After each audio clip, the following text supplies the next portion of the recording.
Hey guys. Almost forgot to pop chat back out. Alright.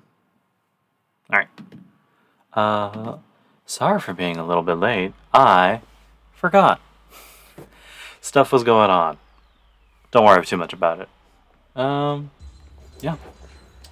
Today, nothing really too exciting to talk about. So why don't we just, head straight on in. Hopefully with a much less awkward start than last week. Anyway, it says intermission, but it is a new day.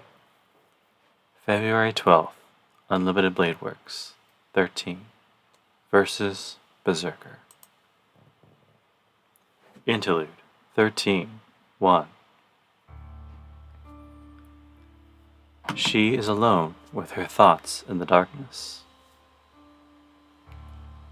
It has been a day since she attacked the church and killed the priest. It has been a day since she declared that she can find it, no matter where it might be hidden, if it exists. It may not be the case for other servants, but there is no way someone versed in magic like her would not be able to find a relic as holy as the Holy Grail. Then there's only one answer. The Holy Grail was never hidden in this church to begin with. She sighs and puts her fingers on her temple. She closes her eyes. A heavy darkness assails her body. No, it's just a scream. It's not coming from outside. The scream comes from her body and mind, telling her that her fatigue is at the limit. It has been a month since she was summoned. Since then, she has done her best to win. Her master is an ordinary person without a magic circuit, and she is the weakest of the servants. To make up for that, she abused forbidden magic. Collection from the people, the magical string she placed throughout the town, and the control of the ley lines using sacrifices. These are all the reasons why she was called a witch during her life. But she has never used them before. She should have never used them, and she did not intend to do the forbidden. So, why did she end up using them for a meaningless conflict like this? She became a heroic spirit to take revenge. But she knows it is meaningless to use the skills that labeled her a witch. She only uses trivial magic. She only created disasters that caused people to destroy themselves with their own greed. This was all the revenge she could manage, so what caused her to stray from the path so much? It is all for the Holy Grail. It is natural for me to go crazy for something that can grant any wish. That's a lie. She knows the true identity of the Grail. She already knows what that thing is and why servants like her are summoned. It is true that most wishes can be granted using the Holy Grail that appears in this town. It'll allow her to stay in this world with physical form, and allow her to start a second life as a human. But, how stupid. There's no meaning in such a thing. Saying so, she closes her eyes. She empties her mind. For now, she lets her guard down and rests her mind. She hears the sound of rain. It was a night without moonlight. The surroundings were pitch black, and she wandered with an empty mind. That is where she met him. With blood-stained body and frozen limbs. A chanced meeting that was more miraculous than any miracle.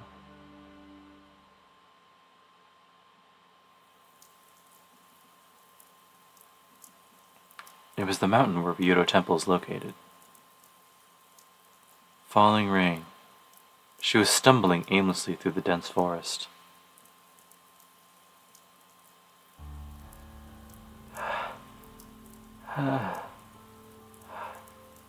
She left behind a trail of blood. In her hand was the dagger that breaks all contracts. Her purple robe was wet with rain, and her limbs had turned white from the winter cold.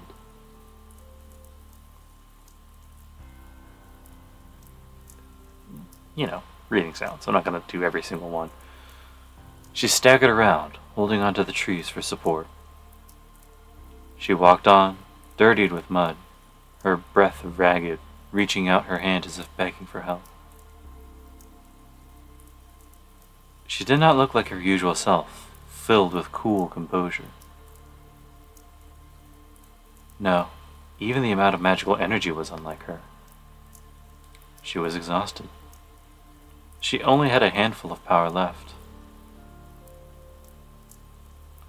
For a servant, magical energy is like a lifeline that allows them to stay in this world. But that was all lost. No magical energy was coming from her master. But that was only natural. She had just killed her own master. That was the cause of her exhaustion. She, servant Castor, was about to disappear, alone as compensation for obtaining freedom. A dry laugh. It's funny that her body was not able to maintain itself, and that she betrayed her vulgar master. Moreover, it's quite amusing to see how badly she had underestimated the relationship between servant and master. She had done well. Her master was a legitimate mage. He was in his 30s and had a medium build, a few noteworthy characteristics. He had no will to fight, but dreamed of victory. He was a man that only waited for the other masters to kill each other. Oh man, I wonder who... Surely we don't know anybody. Anyway, the man had not trusted Castor. He treated Castor coldly, as she was a superior mage, and he insulted her for being inferior to other servants. She gave up on him after a few days. She acted as an obedient servant and filled the man's conceit. In short, she made him use his command spells for meaningless things. She told him he did not need the command spells. She made him believe that she would be faithful to her master even without them. It was his fault for believing in her. The master used his third command spell for a meaningless thing and was killed by Castor at that moment. It was easy. She did not like the fact that the contract with him still existed, so she killed him using the rule breaker. But she had made a mistake. Servants exist using the supply of magical energy provided by their masters. But not just magical energy. Servants are only allowed to exist in this age by being connected with people of this age. In other words, to lose one's master, the passport to this age, means being forced to return to the outside world. But she would not normally be this exhausted. This was the curse her master had left her. Her master did not approve of her, as she was a better mage than he was. Therefore, he limited her magical energy to always be below his level. The magical energy of a mere human cannot keep a servant in this world. She would normally be able to stay in this world for 2 days after losing her master. But now it's different. Her magical energy was drastically decreasing with every second, and the end was near. Probably a few more minutes. She would disappear if she could not find her next master in that time. She would disappear before she could fight, unable to do anything. She'd be a pitiful servant, someone only to be trampled upon. It was vexing. It was vexing, but it wasn't anything out of the ordinary. It had always been like this for her. She was treated unreasonably like this all the time. She was always used as a tool. She was never understood by anyone. Yeah.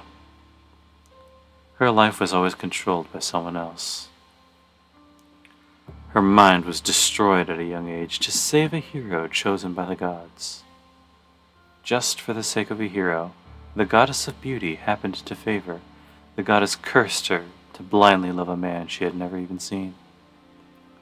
The girl betrayed her father, and she even was forced to betray her own country. There's no memory after that. After everything was over, the girl, who was a princess, was in an unfamiliar country. A girl that betrayed her father, the king, for a man. A witch that cut apart her own brother and threw the pieces into the sea to escape her native country. And the man who wanted it done cast her aside in order to become king, saying he could not marry a witch. She was controlled and taken to an unknown country, was marked as a witch, and the only person she could rely on threw her away. That is her origin. There's nothing people can blame her for, and people around her were aware of that. Still, people continued to demand her to be a witch. An evil to protect the king. An evil to be on the receiving end of evil superstitions. People wanted a convenient scapegoat that they could blame for any disaster. This pattern has never changed. People demand easily understandable evil to reassure themselves of their own goodness. In that regard, she was the perfect sacrifice. The father she could rely on was in a distant country. Nobody defended her, and people gladly blamed her for all the ugly things in their world. They decided that every ugliness was the witch's doing, that they are poor, that they hate others, that humans are ugly, and even that people die.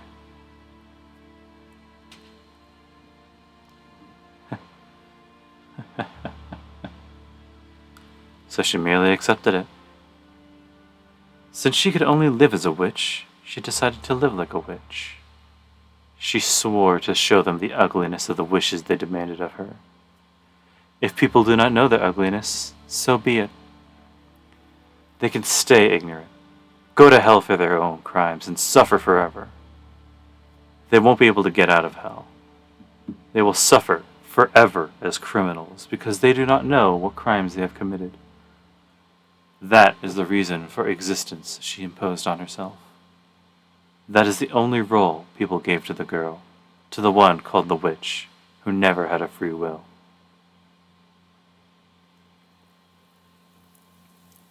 But nobody actually wished for such a thing. The same goes for her as well. She seeks revenge against her will without having any wish for herself. Yeah. Until she met up with this stranger. A rustling sound. She peered ahead, even though she was barely able to stand. It's midnight. Who could possibly come into this forest at this time? What are you doing there? It was a heavy voice. She did not have the composure to check who it was. She just thought it was all over. She had no power to use magic. Her purple robe might have looked like a coat, but she was covered in blood. A woman covered in blood is hiding in the rain. It's obvious what such a person did. Anyone would run away first. What would they do after that? They would either call the police or pretend they hadn't seen it. It did not matter to her. She could not move. That caused the last of her spirit to give out. Her last moment was cold and lonely, just as it was at the end of her true lifetime. Or so she had thought.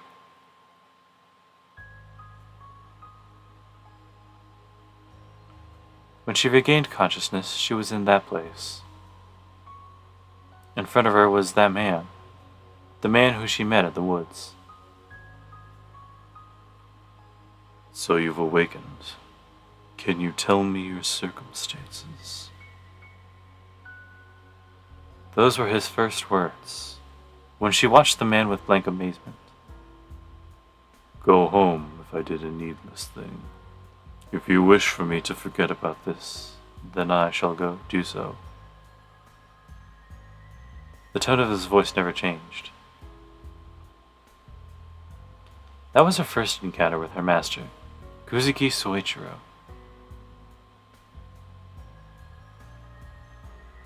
He was a strange man.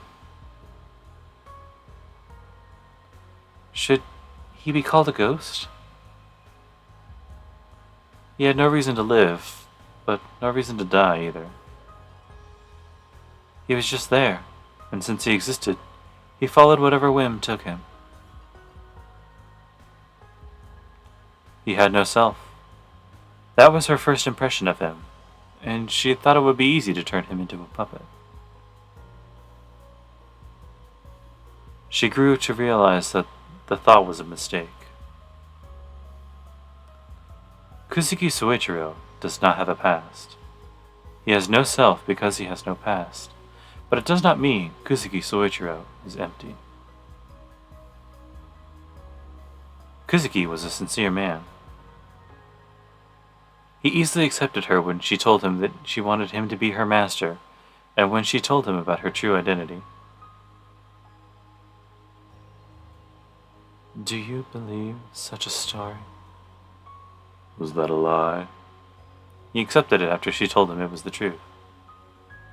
She obtained a new master. She was able to stay in this world and returned to her role of being a witch. She still considers it to be a miracle. She would have disappeared before she woke up if she wasn't taken to the Ryudo Temple. The Ryudo Temple is a demonic place for servants, but it is a perfect summoning place once inside. As the Ryudo Temple is surrounded by a bounded field, it is suited for keeping anything inhuman. She was able to remain without disappearing because she was brought to Ryudo Temple. Had it been any place else, she would have vanished after being taken there. As a result, she obtained the best ley line and the best protection. She easily occupied the Ryudo Temple, figured out the mechanism of the Holy Grail, and summoned an assassin as the fifth servant. But such things are trivial matters.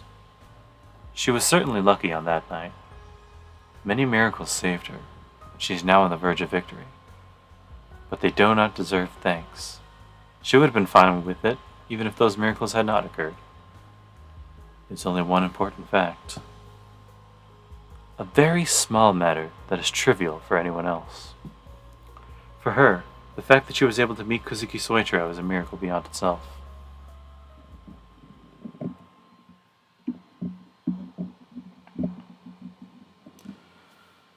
But it's not going well. No, she feels that everything she does is not going well. Her master will not be delighted with what she did.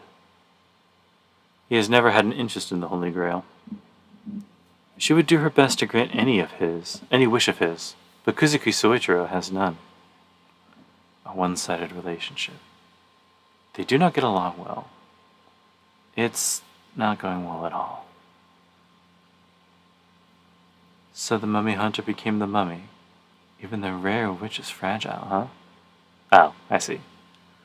So the mummy hunter became a mummy. Even the rare witch is fragile, huh? She turns to the intruder. It's not her master that is standing there. It is the knight in red, Archer, with his true identity still unknown. Archer, I thought I ordered you to keep watch outside. Yeah, but I didn't see any enemies around here. I got bored, so I came to check what was going on in here.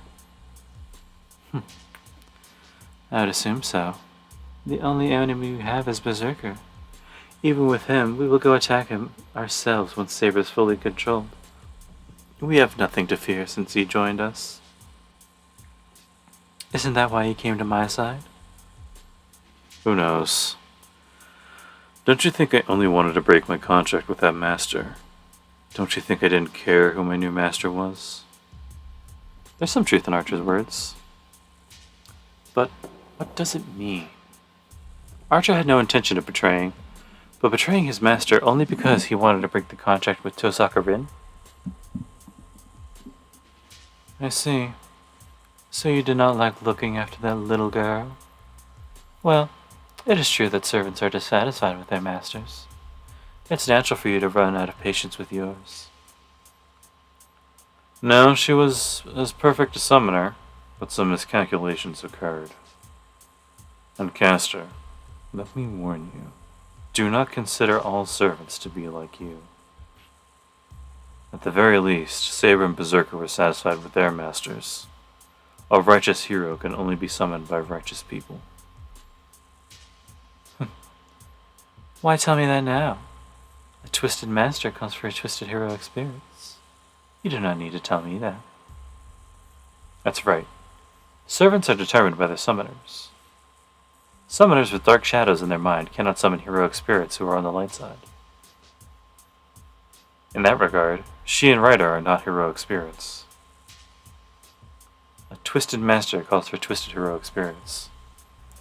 As Ryder was once one that was beautiful, she was also one that was pure. It's ironic how the servant caster summoned a fictional hero. Summoned is a fictional hero, sorry.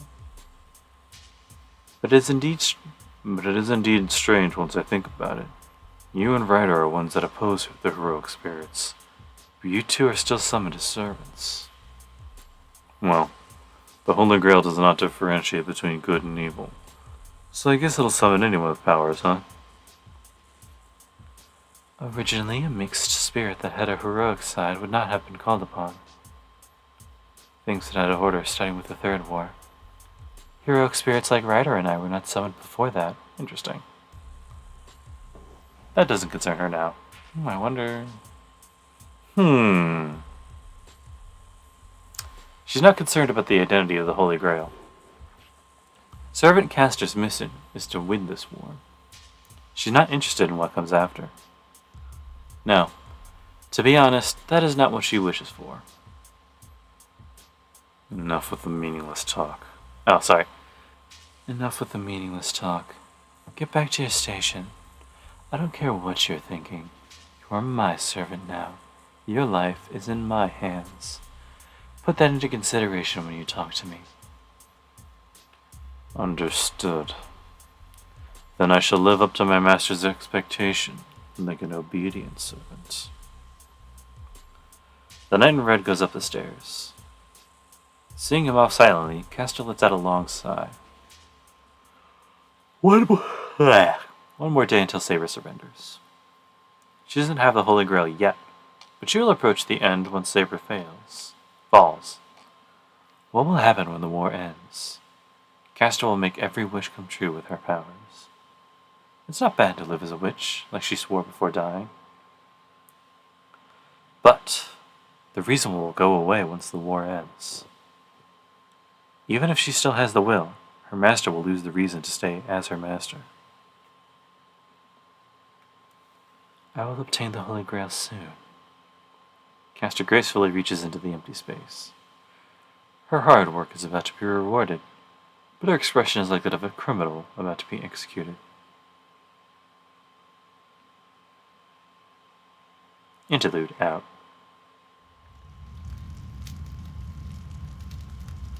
I saw many corpses. I died at that time and was reborn. I do not have any regrets.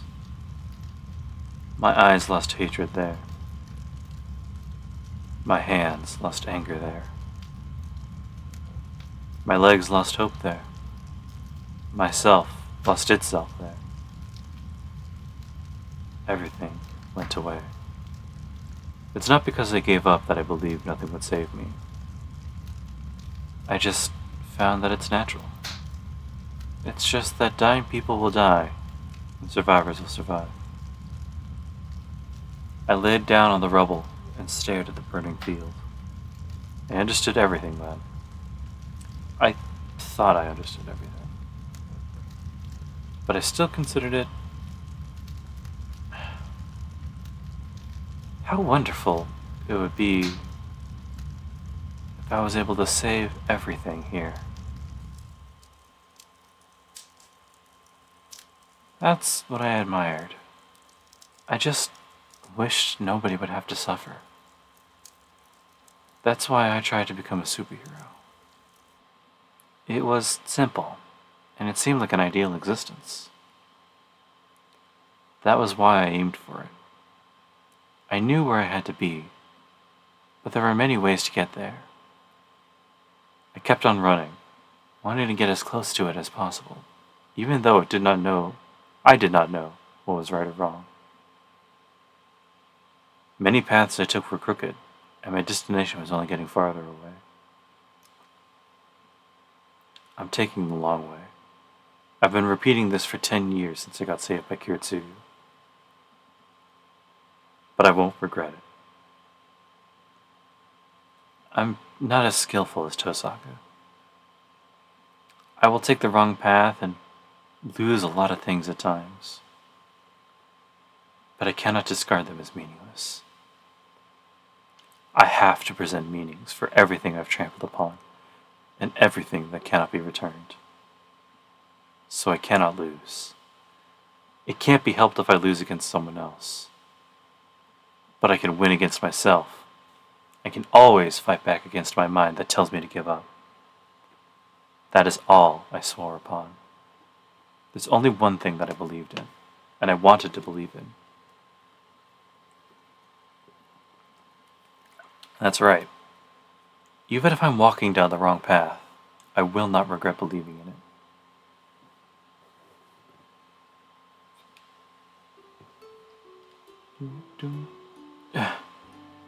I wake up from the light shining in. It's before 6 o'clock. The sky I can see through the window is a clouded one. I get ready and leave my room. My body feels well, and there isn't that much pain from my wound. I shouldn't be a burden to Tosaka even if we do end up fighting. Lots of tricks up your sleeve, but oh, hey, glasses. You're here. Are you ready, Shiro? I'm ready, but Tosaka has transformed. Someone insert the Fubuki Hololive glasses rant. What? You look like a new soldier that just stepped on a mine. Are you not ready yet? That's not it. Tosaka, you look different. Huh? Oh, these? I only put them on when I do detailed work, so don't worry about it. No, but they look good, though. Well, I guess it's alright if you say so. What kind of magic is it? It looks so wrong, but yet so right. Glasses. Alright, we're heading to the forest on the outskirts of this town. It's a huge woodland, unkempt and far from the city. It has rejected human interaction for a long time, so the forest is big and wide. You know how there's going to be a few people every year that get lost in there for going in without preparations, right? I nod silently. Our destination is the Einzbern Villa. That's said to be somewhere in that forest. Villa? Whatever. Our fate will be sealed the instant our negotiations fail and we end up fighting. We're not going to be able to call for help, and it'll be difficult to run away. We cannot escape that forest unless we defeat that giant, Berserker. Then let's get going. I stayed up all night figuring out where it could be, so we should be able to find it within half a day if we're lucky. We'll take a cab as far as the highway to go, so get some money ready. Well, he does have a job, doesn't he? Weird. She starts walking with a big bag in her hand. I follow her with the usual Shinai bag in mind. But Tosaka... Money for the cab is fine, but does that mean we'll be walking back on the way home? It's a long walk. We rode the taxi for an hour from the town. That's a long walk! We drove on the highway, past many mountains, and reached the entrance to the forest. Of course, the forest does not have any paved roads. We finally reached the entrance of the forest after walking about a kilometer from the highway. Jesus Christ. I knew it wasn't going to be easy, but I get nervous once I actually face it. The forest is dark, even though it's daytime. The tall branches block off the sunlight, and it's hard to see more than a few meters ahead, let alone to the end. Shiro, can you walk ahead for a bit? Fine, but you're the one who knows where she should be, right? I think it'll do no good if I go ahead. I complained as I entered the forest. Then... What was that? I felt a shock. I pulled back my foot. I only felt the shock for an instant. It's not that strong, so it hurt more if I hit my foot on the corner of a dresser. Well, in short, it's kind of like static. I thought so. I'm sure it's only for identification, but it seems like she has the whole forest under her surveillance. Hold on, isn't that bad? That means we got caught in an alarm, right? Then... I don't think it'll be a problem. We didn't come here for a surprise attack. We came to talk. So it would be in our favor to let them know we're coming.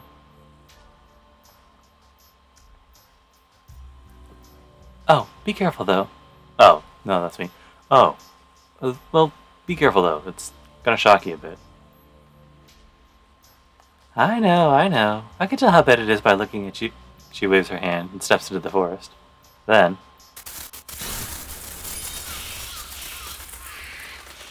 I'm not doing the scream. Picture it in your mind. Tosaka jumps back with a funny scream. Wow. I hear fire hissing. I want to believe it's my imagination that the leaves under Tosaka's feet are scorched. I guess there's personal differences in the alarm. It was light, in my case. I calmly analyze the situation.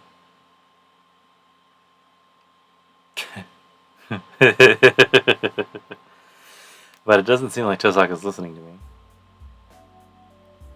That does it, kid! I heard you laughing! Tosaka yells into the empty sky. She's so angry that she might fight instead of talk, after all. Well, anyway, it seems like talking bad about Tosaka's fatal no matter how far away you are from her. So I guess I'll refrain from doing so. That was a deep laugh for Illya, so let's pretend it was Berserker. We walk in the forest. We're the only people in this vast place. I don't hear any beasts, and the grasses are dead like corpses. The endless rows of trees make me think this forest goes on forever. It's been 3 hours since we entered. Just as our surroundings start to blur together. Found it. Jeez, I'm still stunned even though I knew about it. They really did build something like that in such a place. Weird way to phrase that, but I follow Tosaka's stare. There's only darkness ahead. Between the trees, there's something unbefitting of these surroundings, visible through a crack so small you'd miss it if you weren't careful. What is that? Is that a wall? It's a wall. Jeez, what's up with them? They brought that whole thing from their country. Huh? Tosaka complains and heads to the strange object we see in the distance. I still can't tell what it is, so I follow her. We get out of the forest. The endless forest quickly ends. No, it seems like the forest is scooped up out of here with a big spoon. The sky curving above us is gray. A giant dome. It seems more like an underground kingdom than a clearing.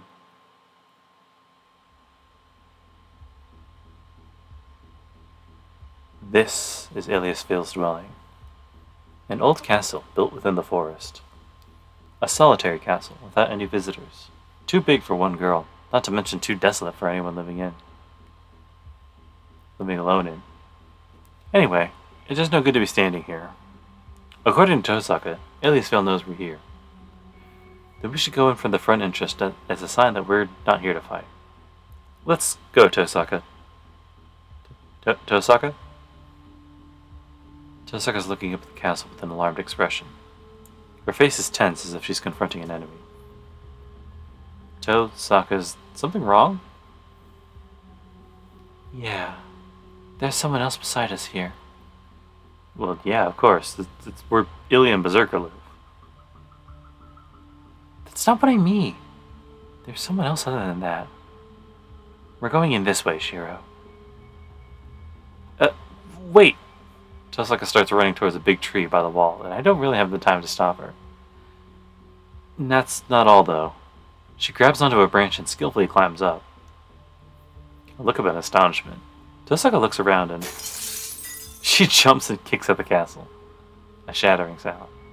The window breaks so the red figure disappears into the castle. Come on! There's something seriously wrong with this castle. Oh, wait. Come on! There's something seriously wrong with this castle. Hey, weren't we here to talk? But what's done is done. I climb up the tree and jump up to the second floor window like Tosaka. Just pretend I did like a cool flip or something. We enter the hallway. Even before I'm dazzled by the magnificence of the castle, I sense the abnormality Tosaka's talking about. I hear sounds of fighting. Swords crashing against each other. But would such a storm-like battle even be possible? Even the most fierce battle of swords, the battle between Berserker and Saber, didn't create such sounds.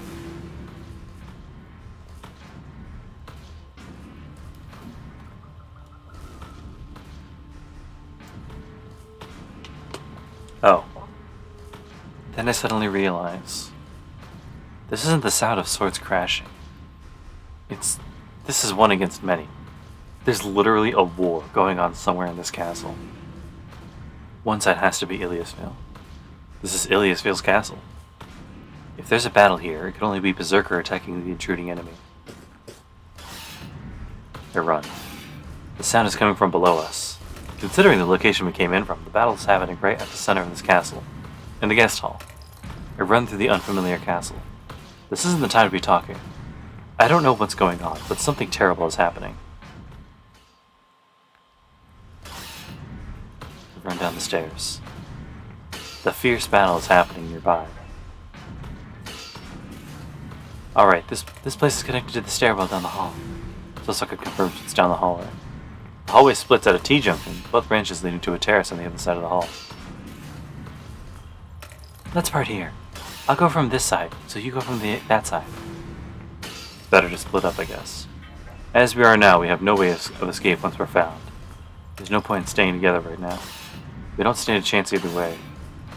If we're separated, there's hope for one or the other to escape, even if one of us is found. Tosaka walks down the hallway, facing east. I nod and go down the other hallway, heading west. Shiro. She suddenly calls out to me. You know, right? Don't do anything, no matter what happens. We have to fight. We have no way to fight right now. Run away if you think it's dangerous. Run away if even one of us gets caught. Saving others comes after you save yourself. She suppresses her emotions. It sounds more like a wish than a warning.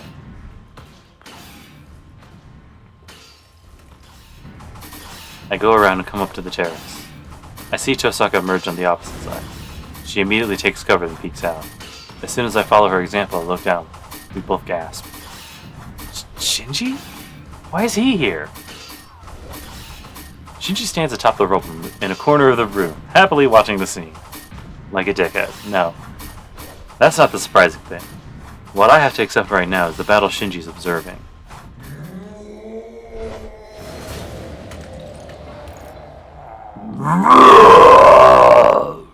The black giant lets out a roar. The swinging axe sword blows up dust and grinds the rubble into powder. The mad warrior appears no different from before. No, his dreadful roar is louder now. The girl in white is behind the giant. Berserker's master, Ilyasville. An ever-smiling girl unsuited for murder. But that girl's now shivering and watching her servant with a face almost in tears. Her pale face is desperately trying to deny the despair in front of her. Someone help me. The girl's trembling lips mouth these words. No way. A storming whirlwind. Berserker's axe sword is repelled each time by the noble phantasm of one servant. The one reigning from the throne of rubble at the center of the hall. Many swords are released. There's even at least one lance. Each one of the weapons appearing from behind the man would cause certain death.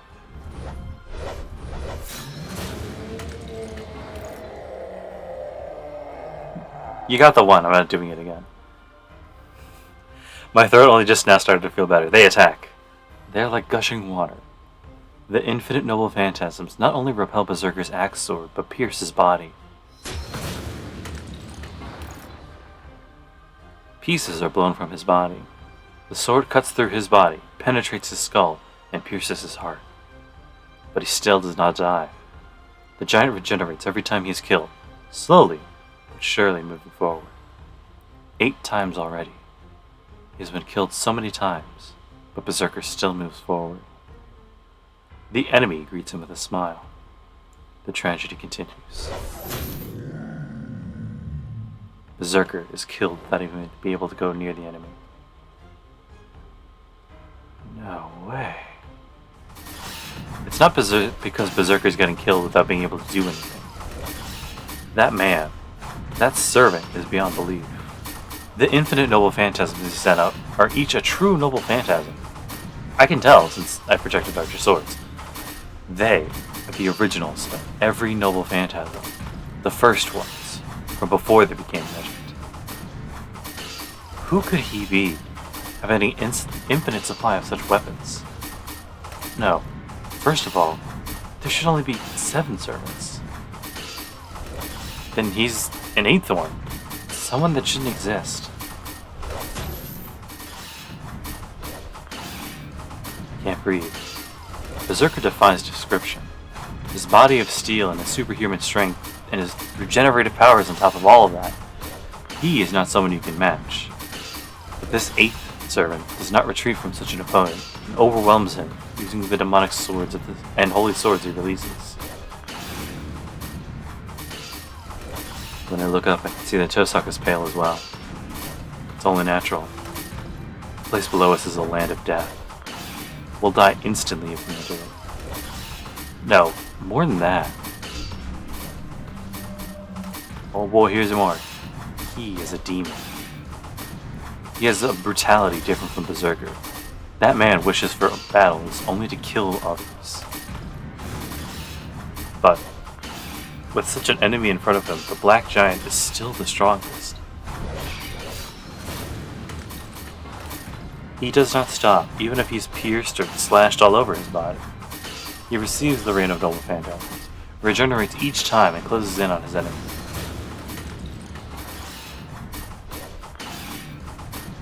It is an advanced devoid of tactics. He's not thinking about countering the enemy's attacks. It is a savage fight where he advances on the enemy as long as he still lives. He will not reach the enemy. Berserker's brute courage will prove futile, and he will end his life as a mere target. The enemy understands that. That is why he's standing there and provoking the foolishly advancing giant.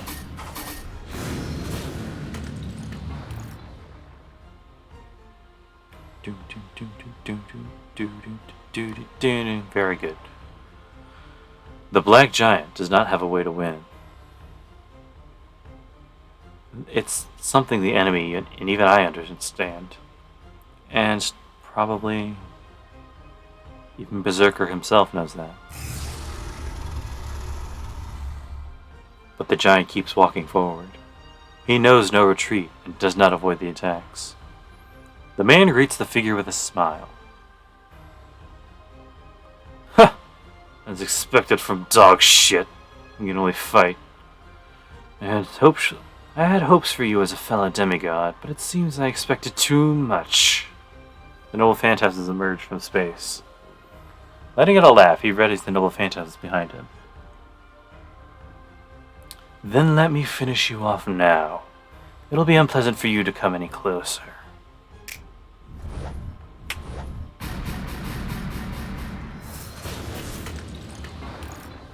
At his signal, the numerous noble phantasms descend on the giant.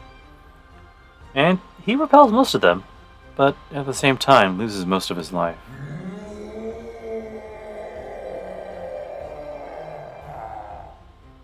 The Black Giant shakes. The body of rock starts to fall, but the giant stands his ground, and shakes the noble phantasms from his body. What? The explanation of surprise comes from the strange servant. Oh, really? The black giant destroys the swarm of noble phantasms and then moves towards his enemy. His body's dying already. With a hopeless, fatal wound, the black giant still advances. It is the result of a strong will. It is not madness resulting from being a berserker. The giant faces this hopeless fight with an iron will.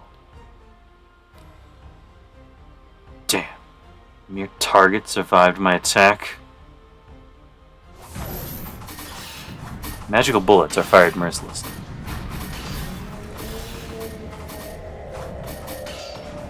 Repelling it with his axe sword, the giant corners the man with his body slashed and his limbs pierced. He will not reach the man, but he still challenges the man because there's something he cannot give up. Then, what is he moving forward for? Servants fight for their master to protect the master's life. This is why the giant does not retreat. He can only move forward as a shield to protect the frightened master behind him. The giant continues his foolish advancement. It is because he knows that he needs to take all the attacks in order to beat the servant without having his master killed. And when he reaches his enemy, that is when he wins. From the beginning, that has been this battle's nature. The man has to kill the giant before he reaches him. The giant has to approach this man before his life ends. It is a battle where one has to accomplish their goal is the one to win. The one to accomplish the goal is the one to win. The giant is aware of that. Even if it is a battle with no hope of victory from the start.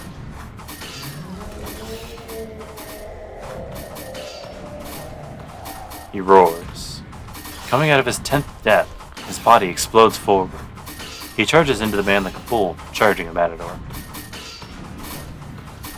You lowlife! Numerous arrows are released. Was it his last charge, or did he just get used to the attacks? The giant repels all the arrows. He approaches the owner of the noble phantasms. He swings his axe sword. The weapon that has not yet been raised against the man rips through the air. Heaven's chain!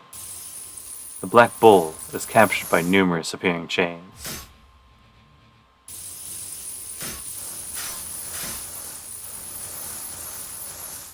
What kind of a noble phantasm is it? The chain that appeared out of nowhere confines Berserker as if binding space itself. The chain twists Berserker's arms behind them in a direction they probably shouldn't go. The chains tighten mercilessly, trying to tear off the rock-like head. Damn! You still won't die! This chain once bound the bull of heaven, but even this does not seem to be enough to finish you. The man's voice. The hall is filled with the creaking sounds of the chain. It must be Berserker's power. The giant tries to break the chain that binds even space itself. Even if it sounds impossible, I'm sure the giant will be able to manage it. And the man acknowledges that as well. No, come back, Berserker! The girl screams. Illya's Veil commands Berserker to retreat using her command spell. But the giant is still bound by chains, unable to move an inch. Why? I told you to come back and... What does that mean? So why? It is useless, you puppet. Not even the gods can escape these chains. No, it'll become stronger the more divine one is. This is a chain made to bind the gods. I will not allow transportation through a command spell. And so, the man points to the giant as if to denote the end. Oh, an astonished girl's voice. It's over. It really ends. Bound by chains, he receives 22 noble phantasms on his defenseless body. The black giant falls silent after becoming a grotesque object. I don't even need to check if he's alive or not. Even if he is a great hero that overcame 10 deaths, he should not be able to get up after receiving 20. Yeah. Even if he is alive, he should not even have the power to breathe. And the battle ends. It was known from the start who was going to win. Berserker cannot beat that servant. No. Servants cannot beat that man, as long as they are heroic spirits. All heroic spirits have things they are weak against when they were alive. Those are their greatest weak points. Then, what if there was a hero who possessed all of the noble phantasms, even the ones that killed each hero? This is that result. Even if he may have been stronger, he could not beat that man. No. No, Berserker! The girl in white runs to the giant corpse. Seeing it, the man mercilessly slashes the girl with a sword in his hand. A scream. The man slashes her eyes in one blow. And he pierces her heart. But it misses. No, he made it miss. The girl's pierced in her lung and coughs blood. The chains are broken.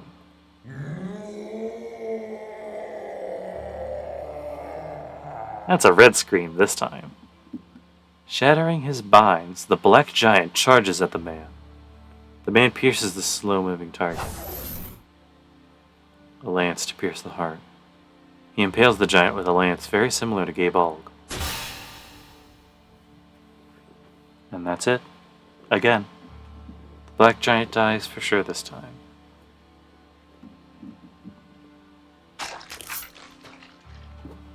And the sword's pulled out from the girl.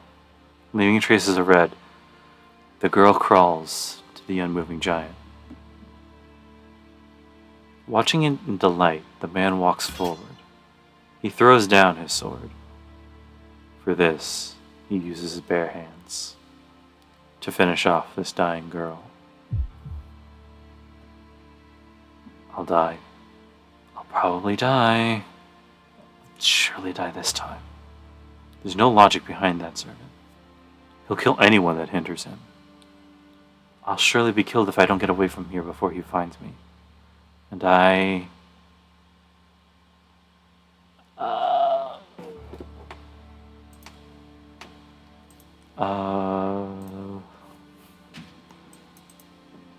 I'm pretty sure I know which one it is, but I do have this little dandy chart just to make sure the flow of the story is more or less preserved.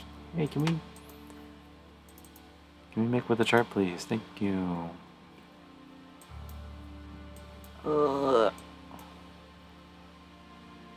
No, that's one more over.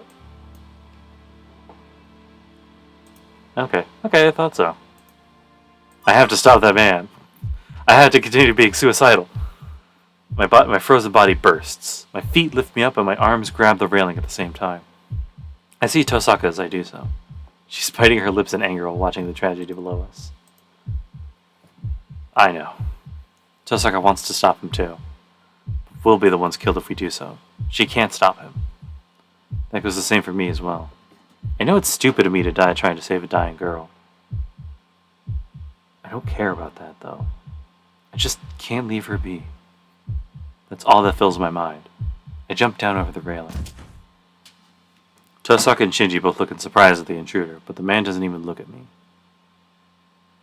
The man reaches for the girl's body. Stop! I yell. I stop him with all my might. Oh! The man stops his arm, and he slowly turns to me like death that found its new prey. Interlude 13-2. Going back a little over a month, he was summoned into this world before anyone. He was not summoned in this country. A faraway foreign land. The land is always covered in white, the sky is always gray, and the castle is built within a hidden mountain. It is always winter in that land. Coldness and stagnation, barrenness and longing. As they cut all ties of the present world and await the reproduction of the miracle, they are like living corpses. The cold winter steals their human warmth, and the stagnant world does not allow them a new lifestyle. The family is the seeker of the Holy Grail. Spring does not come for the Einzbern family until their wish is fulfilled. It has been 10 centuries since they started the search for the Holy Grail. As they used every possible method to attain their goal, they were eventually able to forge the Holy Grail. But even then, all they can build is the vessel. The divine mystery that should dwell in there is empty, and they keep building vessels that will never be filled. But a foreseeable end comes to them. They perform a ritual to fill the vessel with the help from outsiders. The result is both a success and a failure. The Holy Grail is made.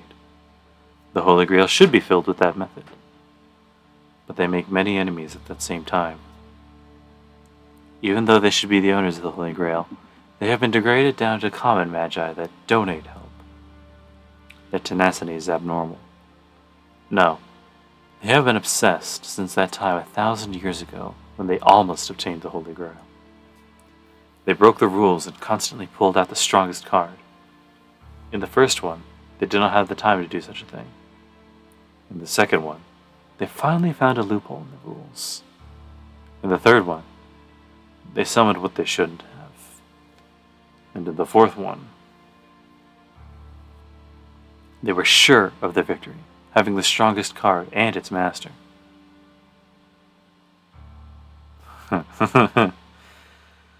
That result was a total failure.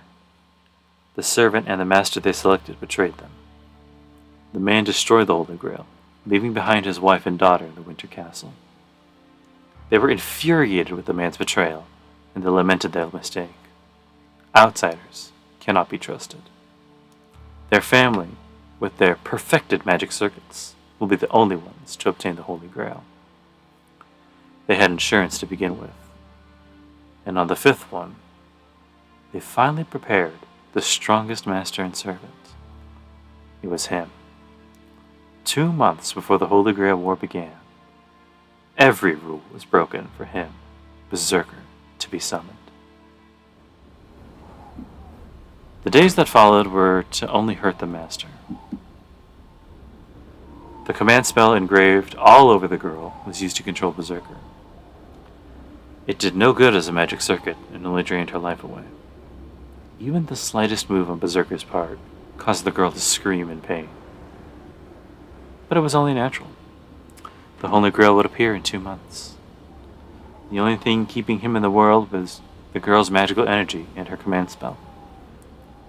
Berserker was not created from the magical energy of the Holy Grail.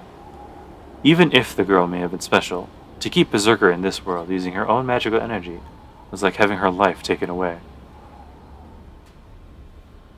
Knowing that, they still did not allow her to rest. They abandoned them in the winter forest filled with hungry beasts.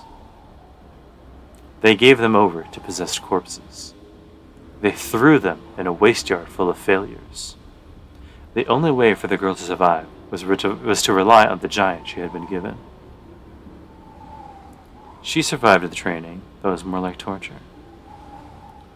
She would let the giant attack the oncoming enemies. She had let out screams of anguish, but she allowed him to attack every one of her enemies. He does not know himself when the process became a special one for him. In contrast to her young appearance, she hated whining. Everything that came out of her mouth was an insult.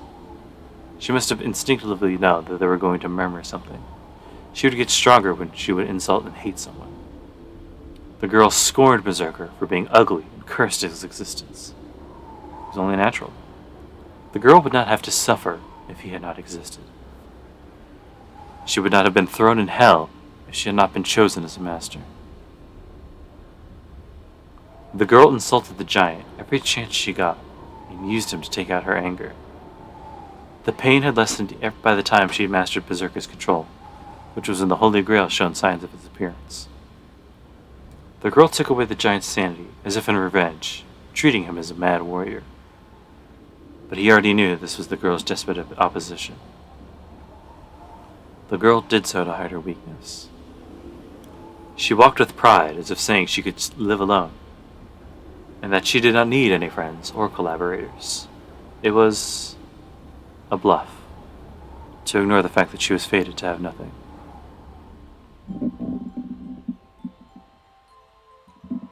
You're strong, Berserker.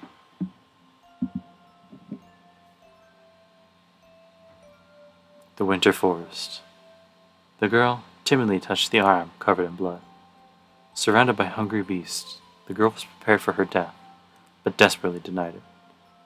At that time, he was not able to move without an order from his master, and he was the first to be attacked by the beasts. The beasts spit off pieces of his neck, head, and limbs. With the scene in front of her, the girl screamed. As he had his sanity taken away, he cannot recall what she said back then. But the girl yelled not for her sake, but for his. Even though her body was destroyed whenever he swung his arm, she endured it for his sake. That is why they were both covered in blood. The giant was covered in the beast's blood, and the girl was covered in her own.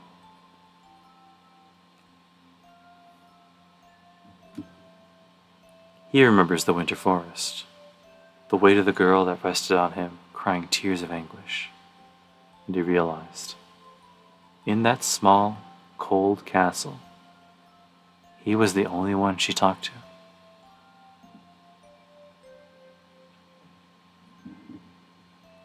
No, no, Berserker! Her figure appears in his vision. It's just like that time. The tears he did not see on her since she became a complete master. The girl's running to him in tears. And the man slashes her. The golden foe gashes her eyes with a single slash, taking away her life forever. Her face is covered in red. She still runs in spite of that, but falls over a piece of rubble as her eyes were cut. The slender body falls over. There, the enemy's sword is brought down. The sword misses her heart. The girl's coughing up blood as her lung must have been pierced. It's not instant death, but it is fatal. With her eyes slashed, her lung pierced, and her servant eliminated, she has nothing now. So she should at least die peacefully. It might be a salvation if she would just go to sleep right there. But it hurts. It hurts, Berserker. The girl crawls, leaving traces of blood. Crying in pain, she crawls towards the black giant. How much power was left in him? Breaking the chains with all his might, he charges at the man. The demonic lance is thrust. The heart-piercing lance impales the giant. And that ends it. The man pulls out the lance as if nothing had happened, and the remaining power in the giant completely disappears. His body disappears. All the power that was giving his body form had disappeared. So all that is left for him is to disappear. As he ran out of magical energy, there's no way for him to stay in this world.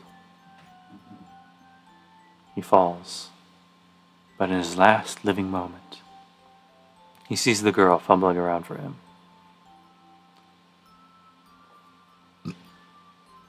Power returns to his failing body. The law of magic that constructed him. The regulation of the world that hates inconsistencies. The body that is crumbling away like sand.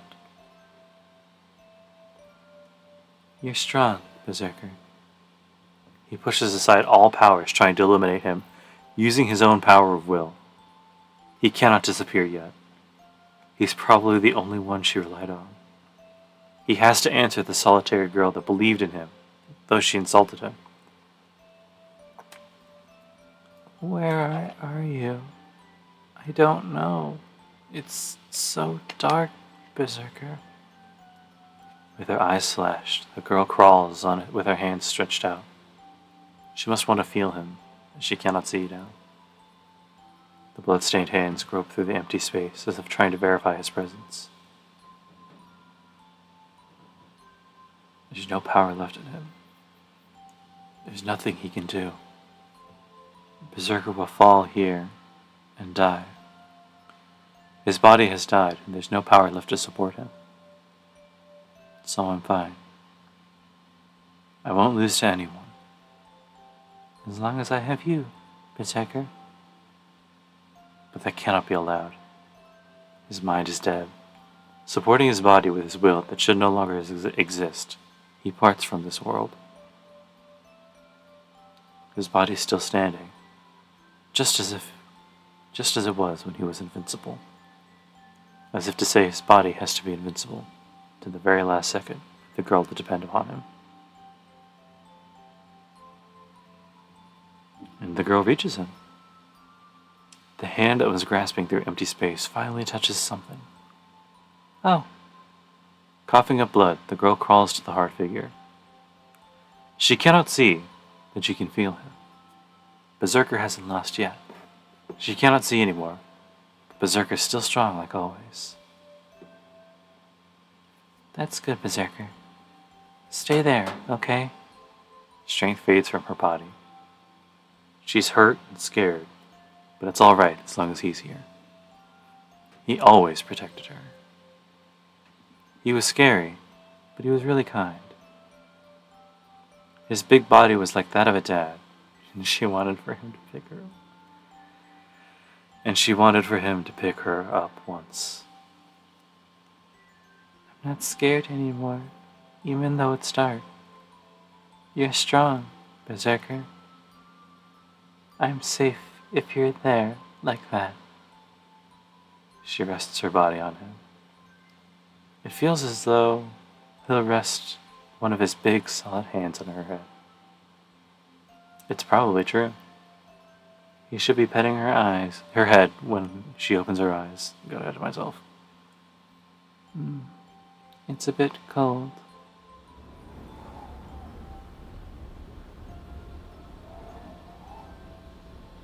Her body's cold. Recalling the forest from that time, the girl smiles.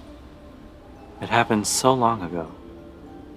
Recalling that giant that protected her, even when injured, the girl peacefully falls asleep.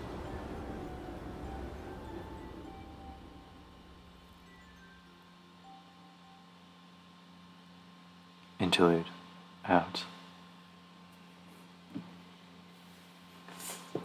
Fuck, man.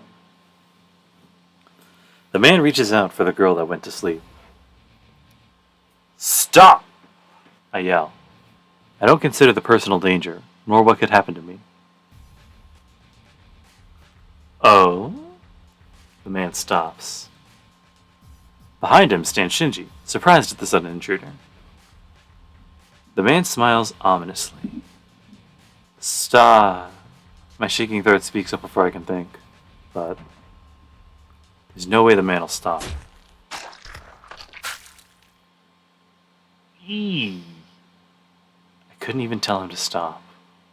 The man pulls something out of the girl with a smile. A red dripping object that looks like a fruit. Jesus Christ. The thing in the man's hand is the girl's heart.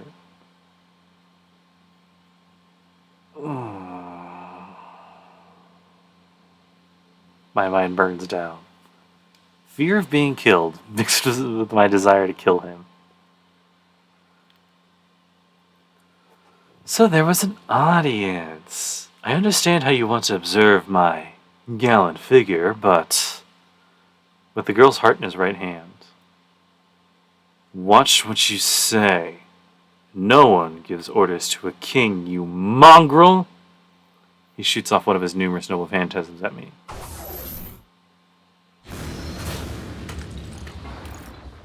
The terrace falls. The man's noble phantasm destroys the walls of the castle.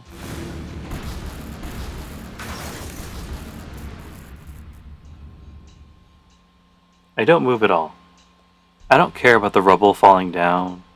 I don't have time to run, and I have no intention of running.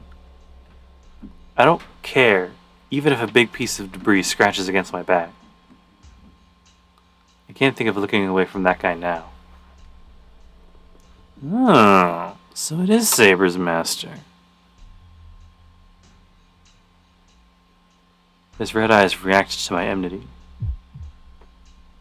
I'm going crazy. I'll die the next instant, so there's no way I'm not afraid of that. But my body refuses to run away and keeps screaming to defeat that enemy.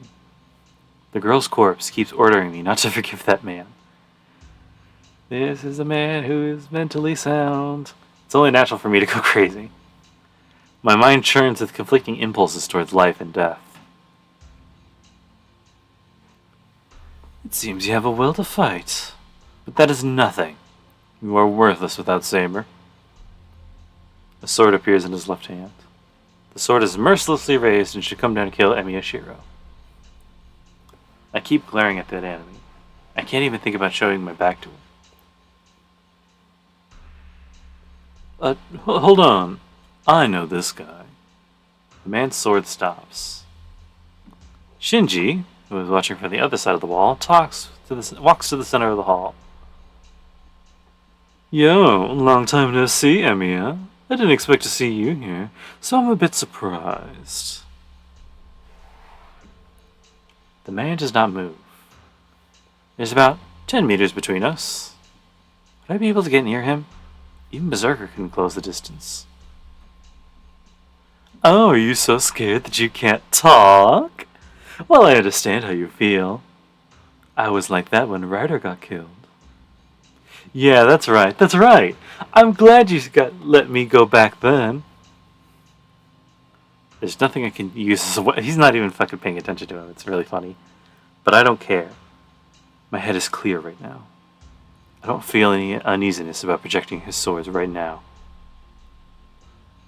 Hey, I'm telling you to look at me!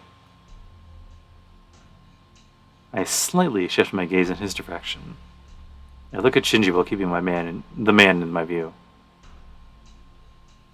That's right. So you do know who's the most powerful. I fucking hate Shinji so much. I gasp. It's not because of what he said. It's unexpected that he's saying something from the bottom of his heart. That's right. So you know, right, Emiya? You'll die now. How out of place. Why say something that's so obvious? Sorry, I didn't introduce him to you yet, but he's my new servant. He's more amazing than Ryder, right? Shinji puts his hand on the man's shoulder, and with a delighted face. Beg for your life, Emiya. I might consider it. He says something unimaginable. Shut up! Fuck off! I do not hesitate. I answer right away without showing any signs of considering it. Fine. Then you can die! Shinji jumps back. The man, still with a cold expression, finally brings his sword down.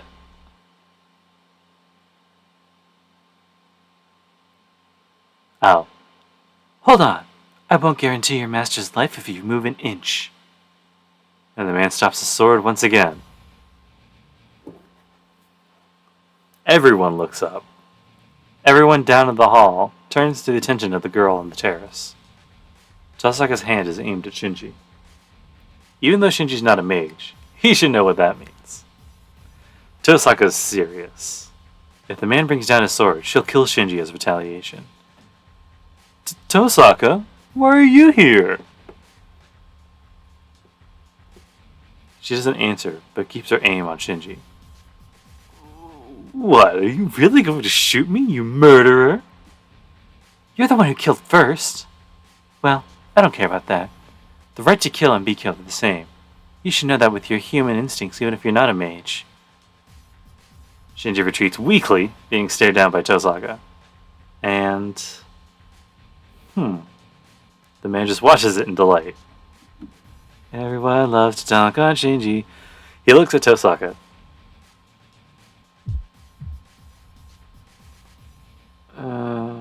Then I think there was a strange shaking for an instant.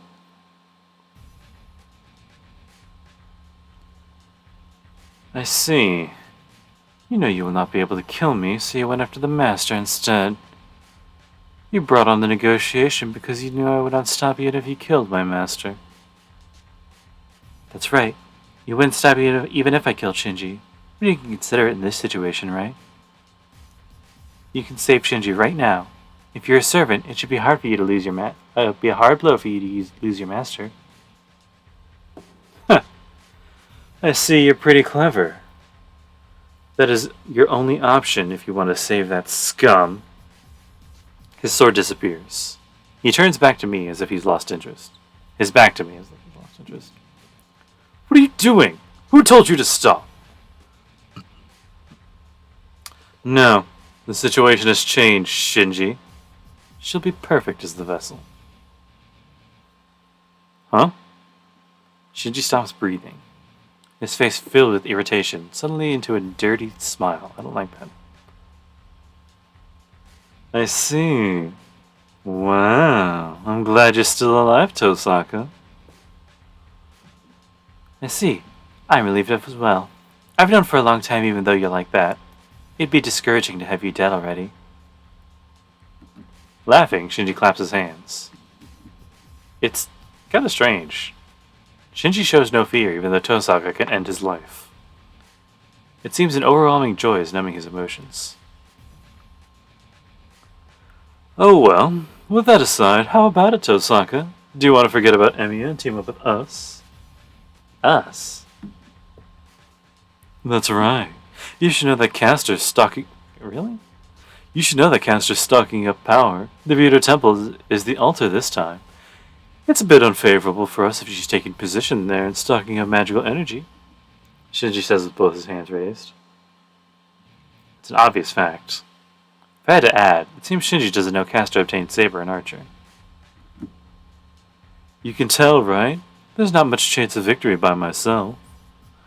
I beat Berserker's master, but this isn't enough. We can make one that will even beat Castor if you join us.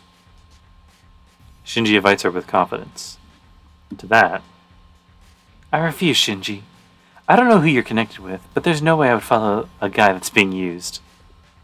Tosaka refuses him without twitching a brow. What? Can't you tell? I'm warning you, since I've known you for a long time. You should get some intelligence to observe what's going on around you. You're the one who considers You're the only one who considers Mato Shinji to be a master. Don't you realize by now that you don't have the talent as a mage? You... Shinji's face stiffens up. The harsh words must have caused him to forget that his life is in Tosaka's hands. Do it, Gilgamesh! Kill Emiya and Tosaka! Shinji orders his servant, while also telling us his true name. Thanks, man.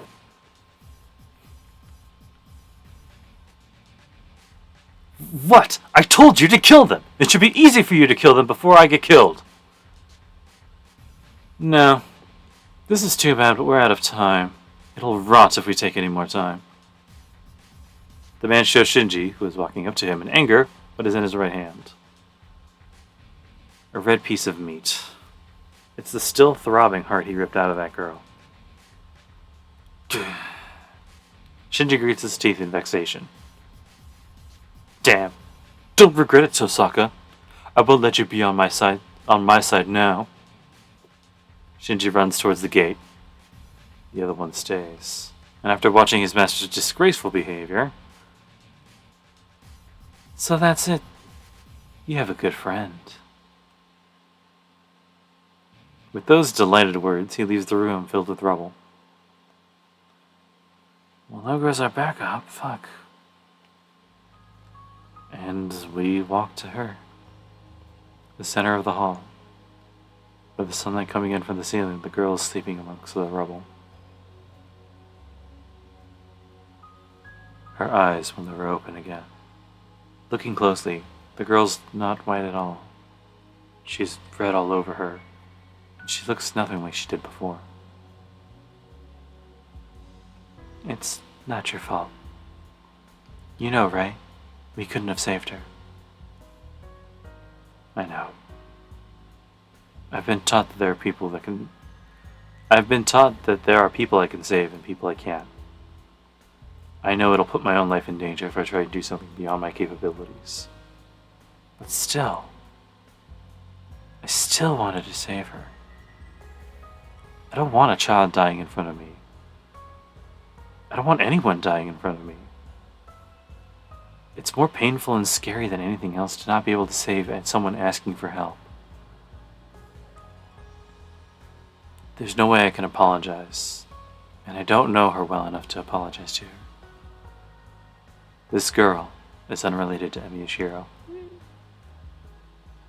I know that without having to be told, so why?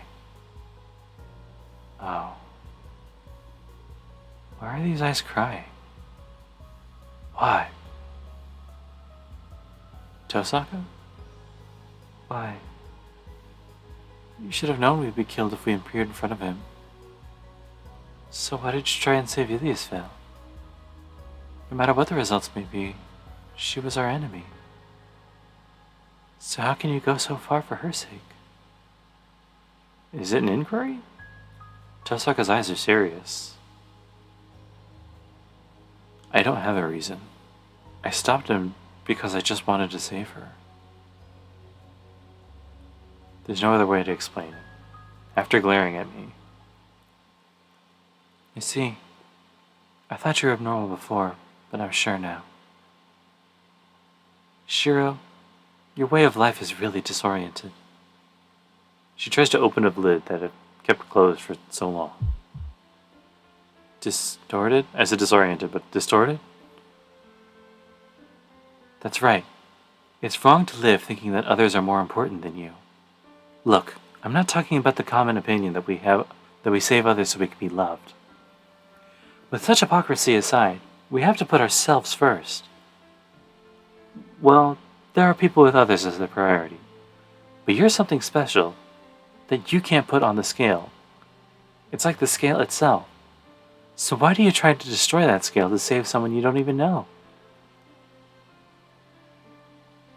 Yeah, if you were truly a person who was merely alive, such self-denial would be fine.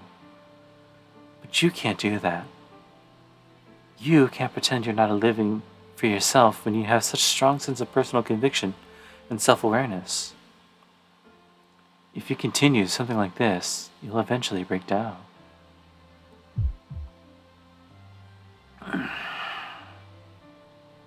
No way. I can't break down. I'm doing this so I won't break down. I'm trying to save people that I couldn't save so I can hold my head high. No, you're broken already. So tell me, I don't know what happened to you 10 years ago, but that must be why you're so screwed up. Tosaka looks like she's crying. Why does she have to make a face like that? It's as if she knows I'll live a thankless life, so she's trying to stop me. You were like this at school. You were so calm in front of all those bodies. Even I mistook them for corpses, but you knew right away that they were alive. I always thought that was strange. You never had proper training as a mage, but you got calm every time you got into a fight to the death. You'd get enraged by seeing corpses, but you didn't feel any shock or disgust. It's probably because corpses are something you got used to seeing. You saw something gruesome 10 years ago, right? I got used to seeing them? Well, it's true that it's not my first time seeing a corpse. The students at school, Ryder who got her neck twisted off, and even this girl sleeping in front of me now. I think they've died a natural death compared to that time.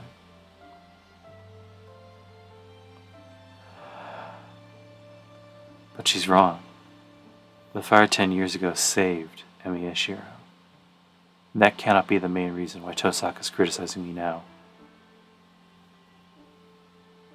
That's wrong, Tosaka. I was saved, that's all. Saved? So you were saved from the fire 10 years ago? And that was by Emi Kiritsugu? Yeah, but that's it. That's the reason for that isn't the reason for anything. My hair aches when I answer. My body's telling me that it's a lie. Then was there something else? Something you've always regretted, or something Emi Kiritsugu took from you as compensation for saving you? There's no such thing. Kiritsugu merely saved me. And you talk about taking something from me, but at that time, I had nothing to give. I saw many corpses. I died at that time and was reborn. I do not have any regrets.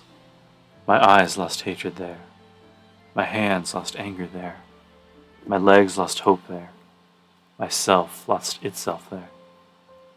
So why? Why do I have this self-consciousness that Tosaka speaks of?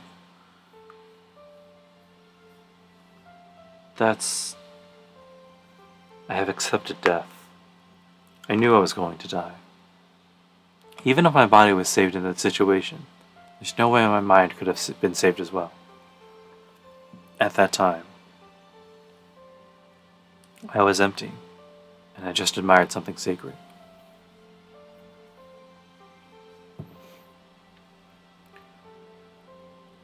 Oh, that's right. I remember now. No, I didn't even put it into my memory. So I didn't realize until now that's what really saved me.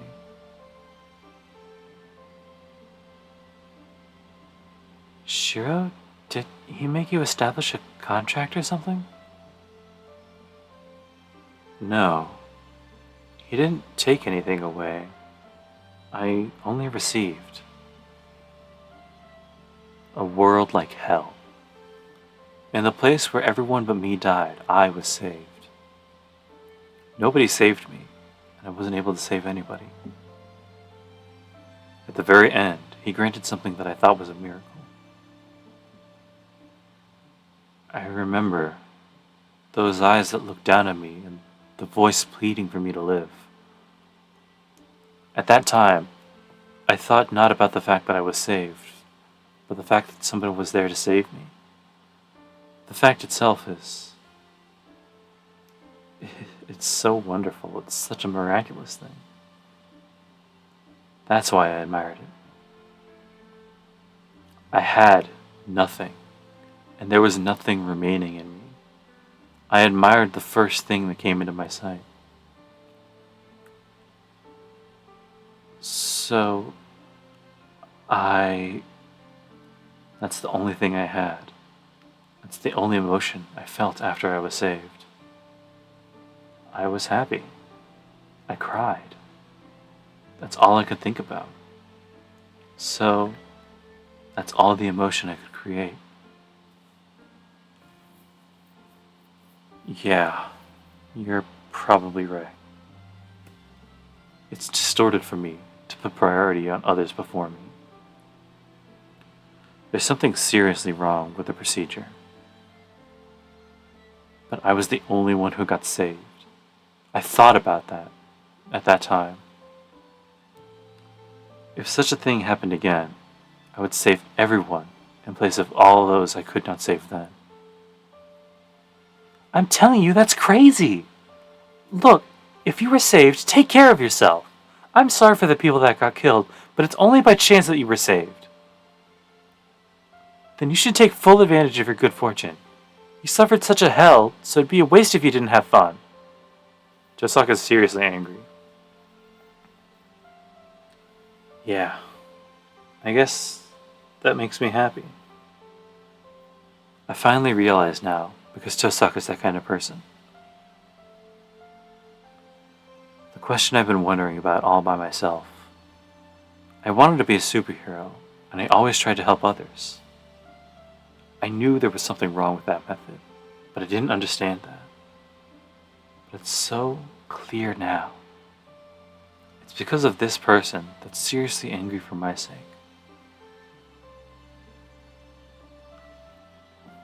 What?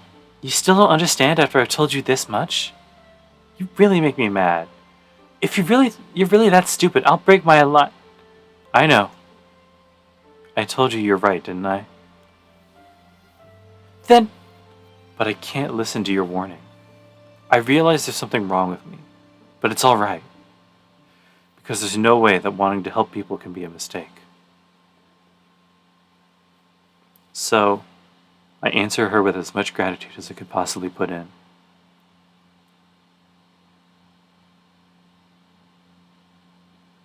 Jeez, I can't say anything if you make a face like that. Maybe it got awkward as Tosaka turns and walks away. And then... Well, I guess it can't be helped. I guess I'll just do something about it. She sighs as she says this.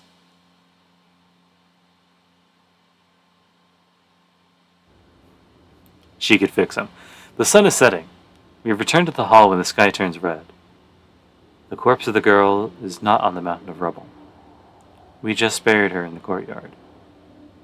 I don't know if it's normal for servants, but the black giant turned into sand. But we put the sand in the same coffin as the girl. Well, do you have any ideas on what to do now? I'm thinking.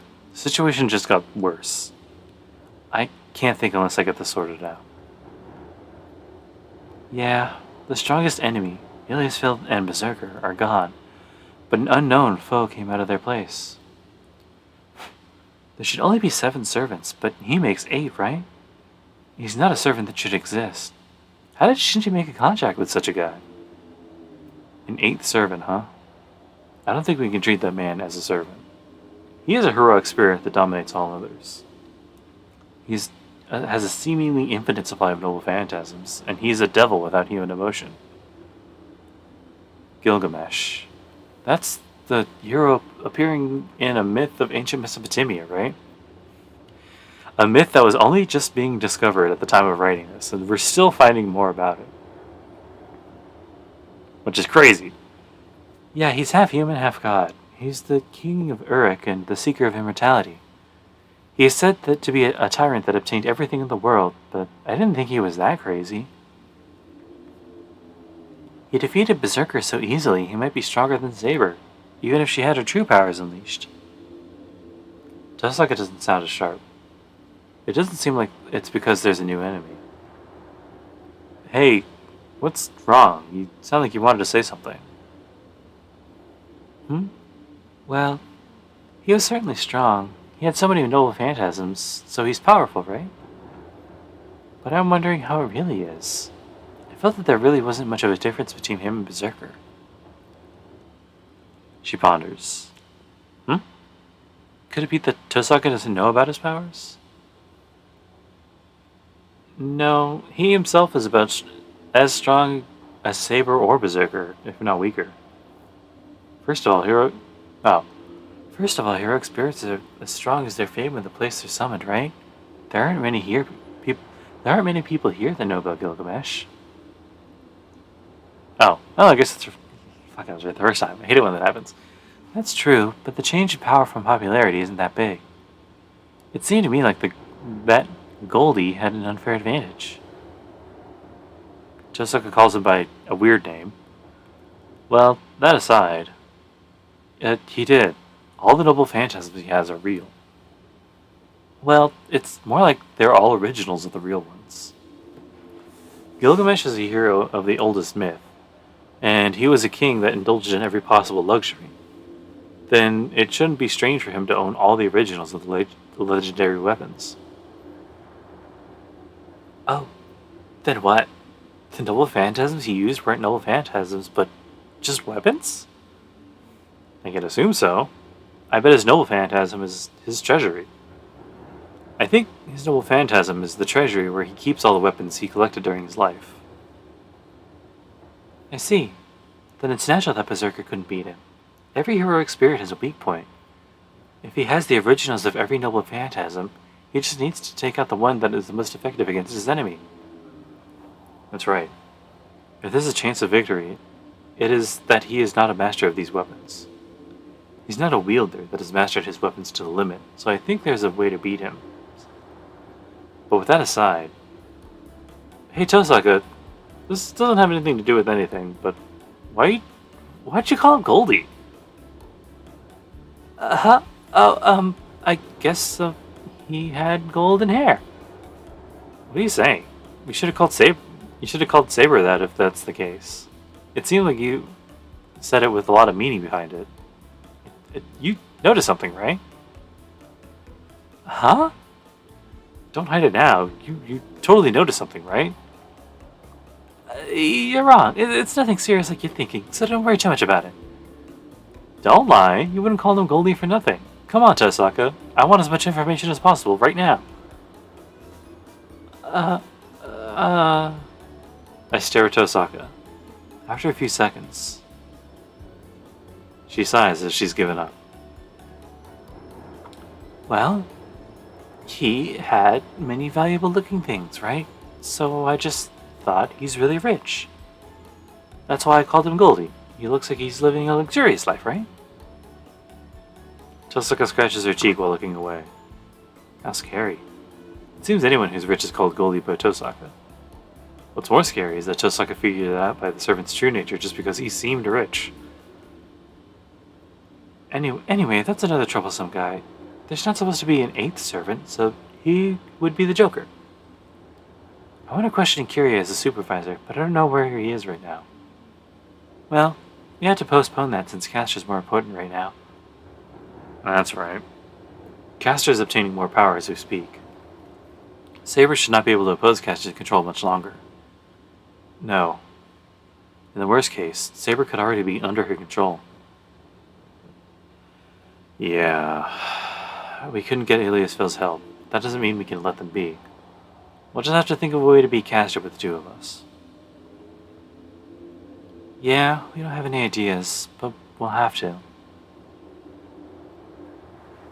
She sighs and sits on the rubble. Phew. I never thought we'd have a strategic meeting in a castle. I follow Tosaka's lead and sit down. Well, we'll have a bed to sleep in here.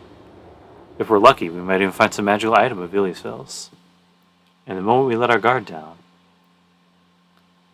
Get real. You're coming to defeat them just by yourselves? That's impossible, idiots. A stunned voice comes from the front entrance. We jump up and turn to face the speaker. Since that night, huh? It's great you two are still hanging in there. Lancer? I quickly concentrate and connect to my magic circuit. He's certainly Lancer.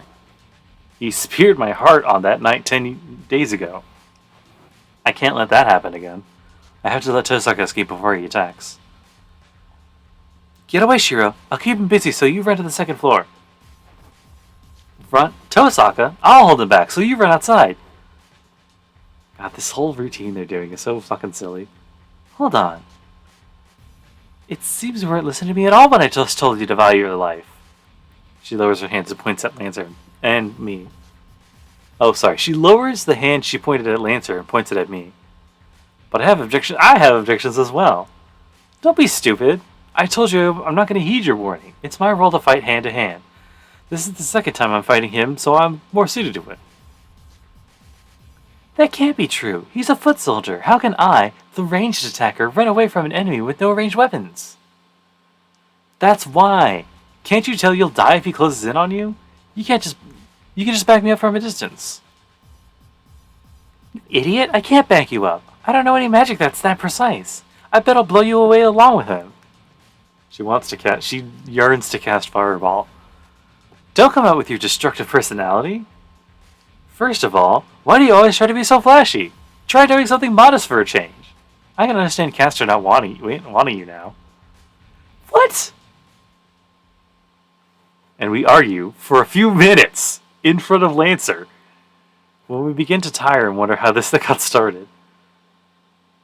I notice that Lancer's watching us with a smile. Oh, are you done? I'm in no hurry, so finish it off. It's good to let everything out you have.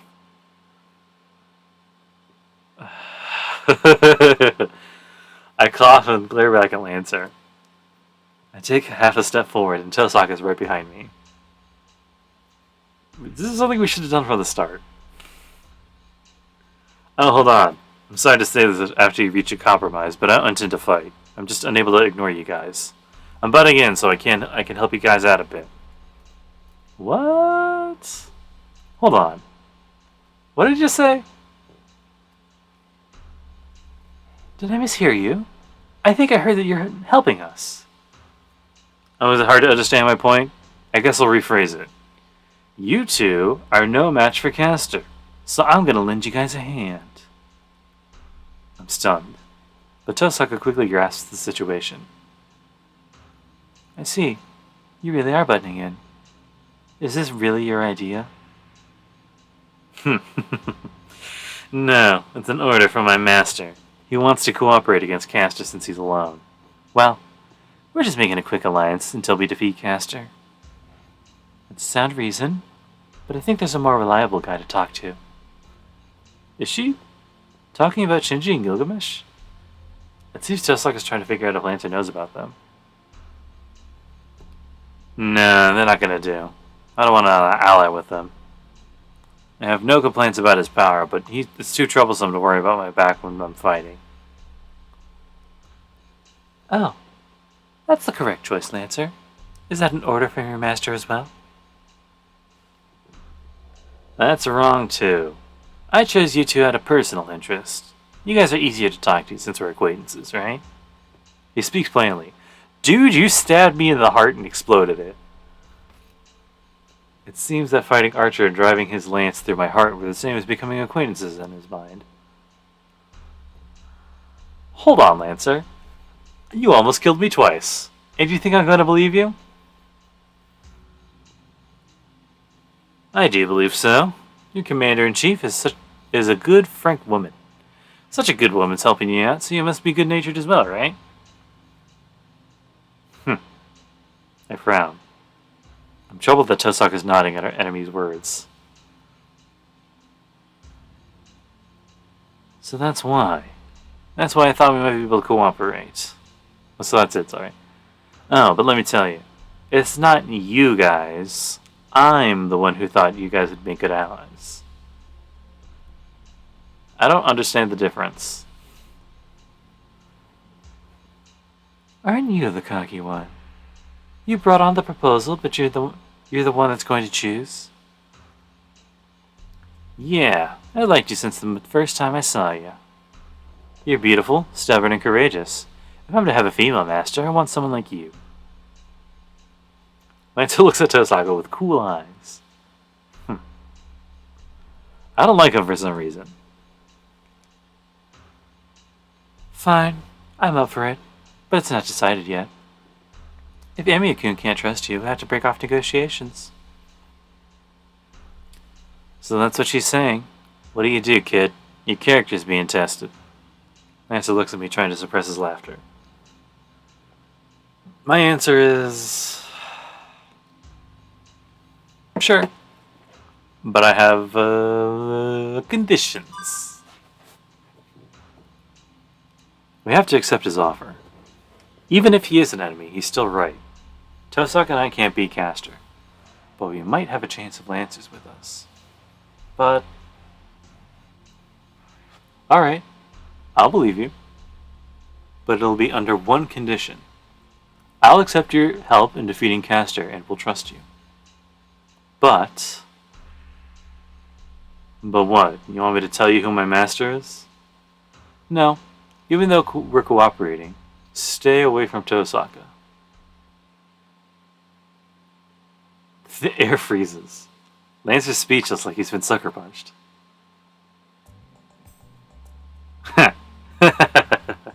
I see. Yeah, that's so much more important than who my master is. You're right, kid, you got the right idea. He starts laughing heartily. Is that bad? I'm telling you, you can't have Tosaka. She blushes deeper. It's not bad at all. Rather, I have a better opinion of you now. Wow, that's great, young lady. This kid's completely fallen for you.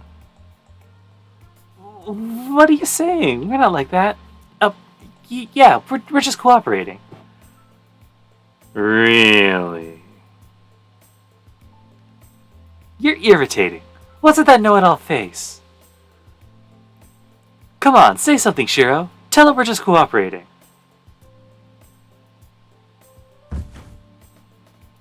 Hey, say something, you idiot.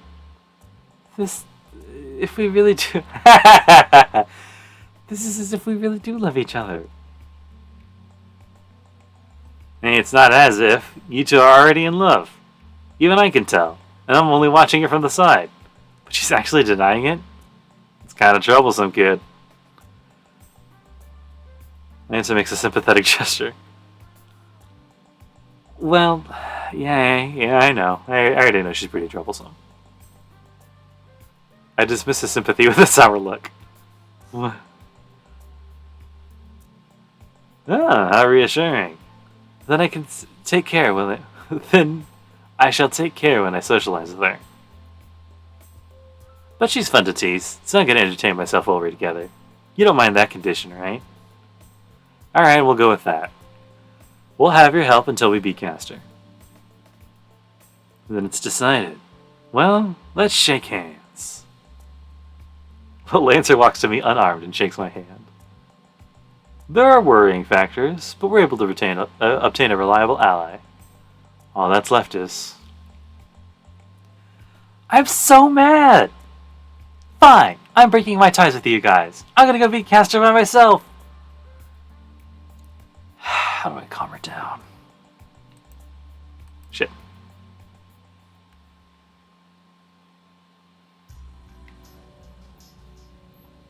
We walk through the dark forest. Although we don't know his intentions, having Lancer's help means we don't need to stay at the castle anymore. Lancer must have taken a liking to Tozaka, as he keeps messing with her and getting hit by her. Hey now, you have your own master, right?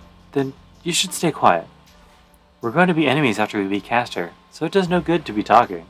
Anything other than planning is unnecessary. Well, but can't talk because we're going to be enemies? You have less composure than you look like you have, huh? It should be natural for you to drink until dawn with someone that gets along with you, even if he may be your enemy. When are you from? All that friends today, foes tomorrow business is out of style these days. If you don't think things all the way through, it's rude to the other party. Wow, sure became a boring world. Lancer doesn't learn his lesson. I think they've been repeating the same kind of conversation for a while now. More importantly, Lancer, you know what your role is, right? Huh? Yeah, leave it to me. You two are gonna fight Caster and her master, right? My role is to fight Archer.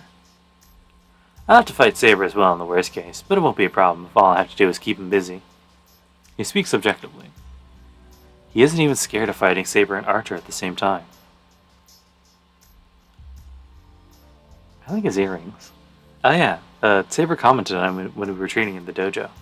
She said Lancer's the best when it comes to surviving. She praised him, saying that with his excellent agility and great experience, Lancer would be an impregnable wall if he went into defense. He must have fought many battles from disadvantageous positions when he was alive. This man ran through fatal battles like a panther, and lived on. That's fine, but our enemy isn't just Archer and Saber. Caster also has Assassin. At the worst case, you have to fight all three. Oh, that's bad. I don't like that guy. I don't even want to fight him one-on-one if I can help it. It's best to kill such a guy from a distance. But there's no point in worrying. Assassin won't be at the church. How can you say so? If Caster won't go back to the Ryudo Temple, wouldn't she call for her guard Assassin? No, Assassin's a servant that Caster summoned, but he has his limitations because of it. He's a heroic spirit summoned to that place. He can't leave Ryudo Temple, and in any case, Caster won't call for him. He's a servant that Caster summoned without letting her master know. She'll try to hide assassin as long as they're at the church, and I'm sure she won't let go of the Ryoto Temple either. She will not go to the Ryoto Temple. Does that mean it's because that mound is the summoning place of the Holy Grail? Do you know? This is the 5th Holy Grail war, but there are only 4 possible places the Holy Grail to be summoned into. 2 of the places are the Ryoto Temple and the church. By the way, it was summoned at the church in the 3rd war. The 4th one was summoned in a plain somewhere. Oh, I thought you didn't think at all, but you're pretty well informed. It's just that my master's fastidious. I'm not interested in your doings. Okay, but I see. So the summoning this time has returned to the same place as the first time, huh?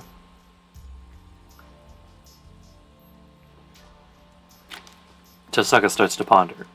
Lancer watches her with delight and walks on into the dark forest. The date has already changed. The day should be dawning by the time we get out of the forest. I mentally prepare myself as I walk. We're gonna have to fight Castor again in a few hours. I won't hesitate, even if that girl would have turned into our enemy by then. We'll defeat Castor. I have to tell myself that is the most important thing right now. We head to the battlefield. No matter what may be awaiting us at the church at daybreak, we cannot stop now.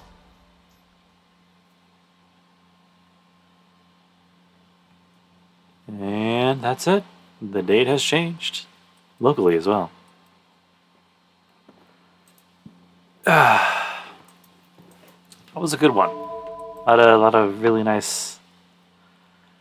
I was about to say that, like, Illya and Berserker was kind of like the of this route was kind of like the Castor of Fate route, but even they got more respect than Castor did in Fate route. Oh man, I kind of feel bad for her, but like, damn. There's something kind of apt about that.